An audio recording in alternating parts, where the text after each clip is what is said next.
Rising cases and the hospitalisations that follow demonstrate the need to act where the virus is spreading.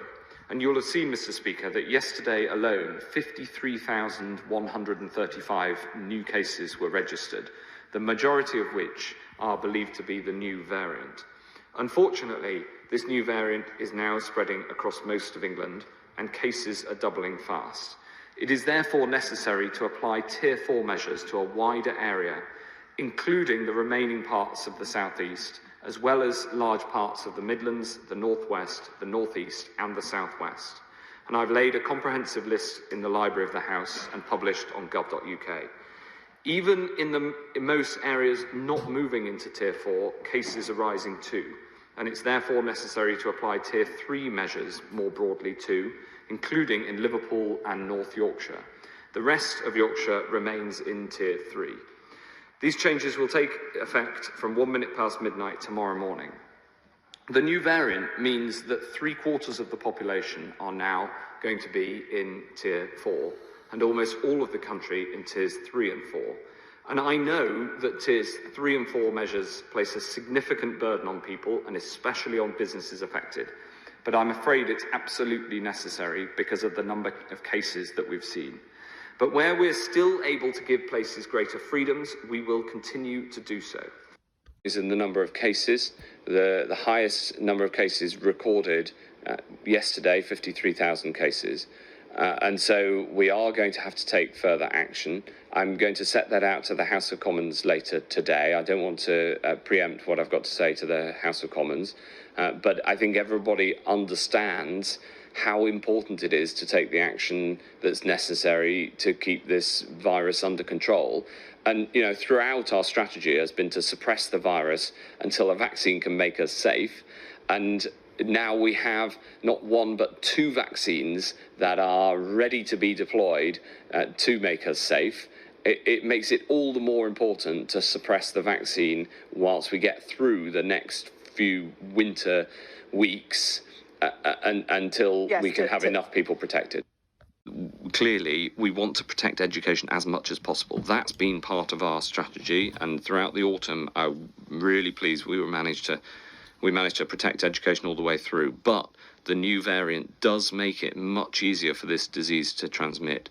So we're going to protect education as much as we can, and the Education Secretary is going to set out those details. That sounds like, yes, it sounds like that's the way we're heading. Well, I don't want to steal his thunder, but what matters for the next few months, for the winter weeks for this country, is that we keep this virus under control, protect the NHS, keep people alive, because we know that the vaccine is coming. You know, the cavalry's arrived. We've got to get through it, and we've got to get through to the other side. But we can see the other side. It is closer. The moment when we can lift the restrictions has become sooner because of this announcement today.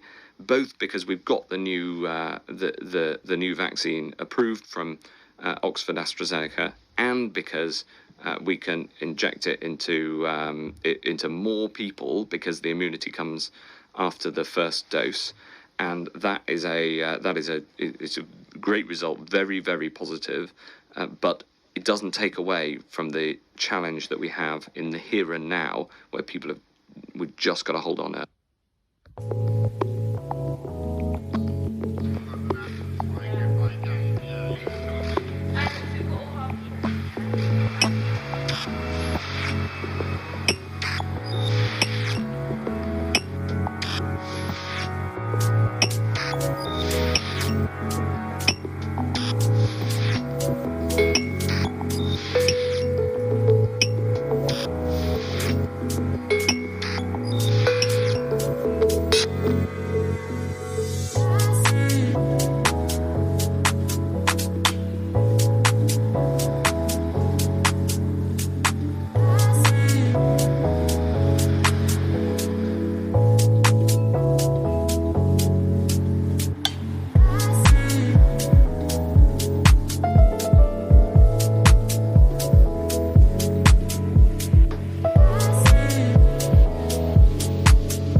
into this pandemic with a huge shortage of healthcare staff, in particular nurses.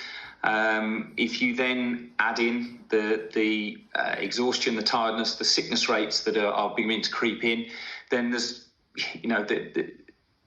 this is an outcome that no one wants, but it's really a last resort for people to come in off their leave. Long term, this will have a detrimental effect on workers. People need a break. They've got to get their rest. So it is the eye of the storm, and it's a situation that really is unsustainable. What's it going to be like over the next couple of months? I don't know. I'm worried. I think we're very much at battle stations. There will be short-term surges of morale, but people are tired and frustrated and fed up, as everybody is, whether they work in hospital or not.